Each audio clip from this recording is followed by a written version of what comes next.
Vos hablás de un diagnóstico, que siempre el diagnóstico genera algo absolutamente contundente y diferente. Hay un antes y un después de un diagnóstico. El tema es cómo nos modifica y nos atraviesa ese diagnóstico. Alguien que quizás hoy tiene un diagnóstico puede ser de discapacidad o puede ser de otra patología, no importa. ¿Cómo transitar ese camino? Debe ser una de las preguntas que más recibís, ¿no? Esto de cómo encaro esta situación que no estoy preparada. Ya para ser madre y padre no estamos preparados, no hay manual, vamos viendo cómo lo hacemos. Es difícil.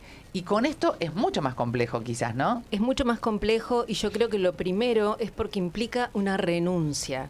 Hay un montón de idealizaciones que uno pone sobre un embarazo, sobre un hijo, las expectativas, que acá van a ser diferentes. Por eso digo que es una maternidad lejos del romanticismo y cerca de lo posible. Nos tenemos que ir acercando hacia lo que es posible y empezar a estimular y a fomentar esa posibilidad. Lo posible está asociado a veces a una idealización, porque uno cree que la maternidad es maravillosamente perfecta y está el camino cargado de un montón de dificultades, obstáculos y demás. ¿Hay manera de prepararnos para eso?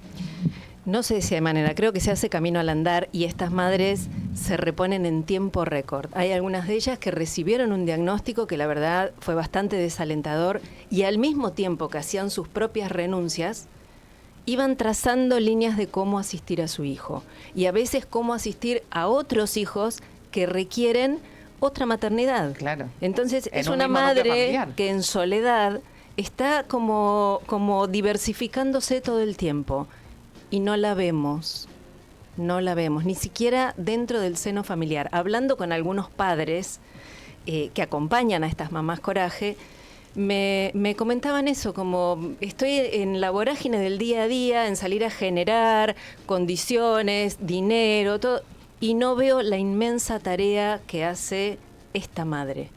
No la veo o no sé cómo hacerle el reconocimiento. Claro, y cuando hablamos de ese reconocimiento, muchas veces también parte de la propia madre, ¿no? Porque uno, lo que hablábamos antes, los no, el poder referenciarnos, el poder registrarnos. ¿Cómo te vas a registrar si tengo que estar pensando qué necesita mi hijo, que está en crisis, que necesita una atención, que tiene que ir a las 1000 terapias habidas y por haber, que tiene que insertarse socialmente, que tiene que cumplir con un montón de... ¿Cuándo y cómo hago para poder ocuparme de mí?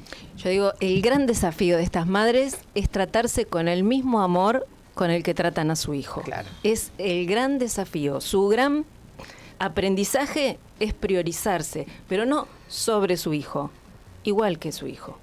Son madres que creo que es lo emocionante de cuando empezamos a hablar, que se olvidaron de sí mismas. Es posible. Sí. ¿Qué trabajo tiene que tener detrás, para poder lograr quererse y darse ese amor que le entrega al otro, porque es total? Bueno, ahí está un poco esta red. Yo digo que Madre Coraje es una red donde todos tomamos conciencia de que hay otra maternidad. Es un libro que habla de estas madres, pero no es para estas madres, es para todos. Claro. Y también nos pega un poco un cachetazo, porque somos bastante indiferentes cuando la discapacidad o la diversidad está lejos.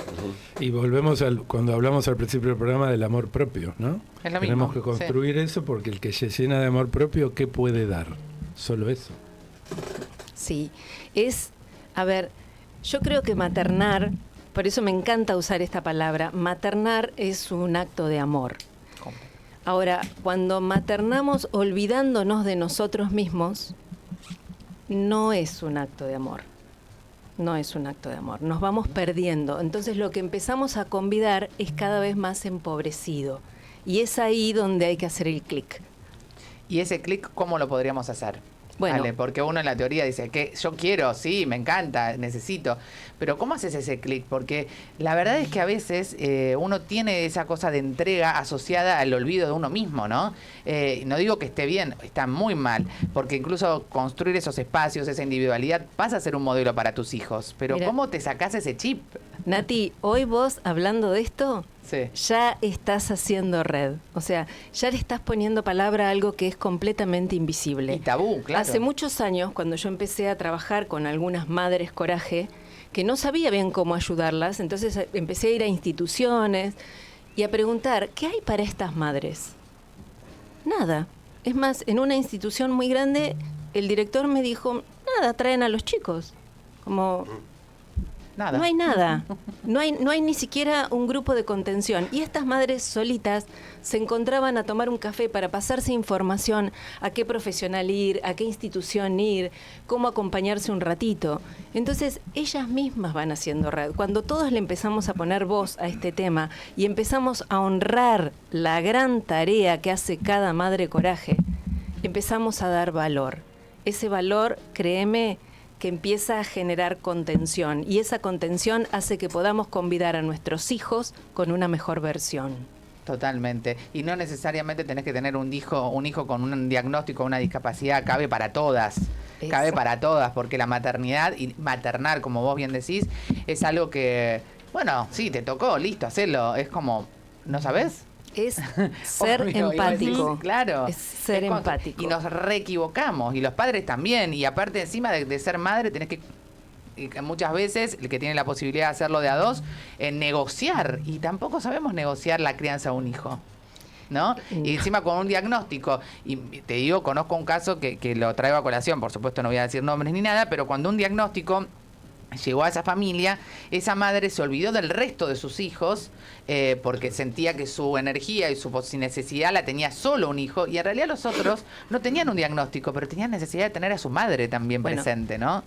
Muchas veces se olvidan del resto de sus hijos sin querer, en Pero la animosidad desde de ya, asistir, ¿no? Es una cuestión de un error que está cargado de amor, pero a la vez de desamor.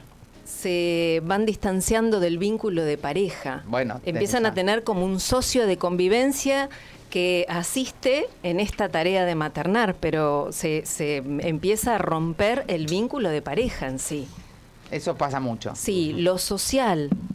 Cero. Lo social, cero. Entonces, son mamás que han quedado también como muy solas en su tarea.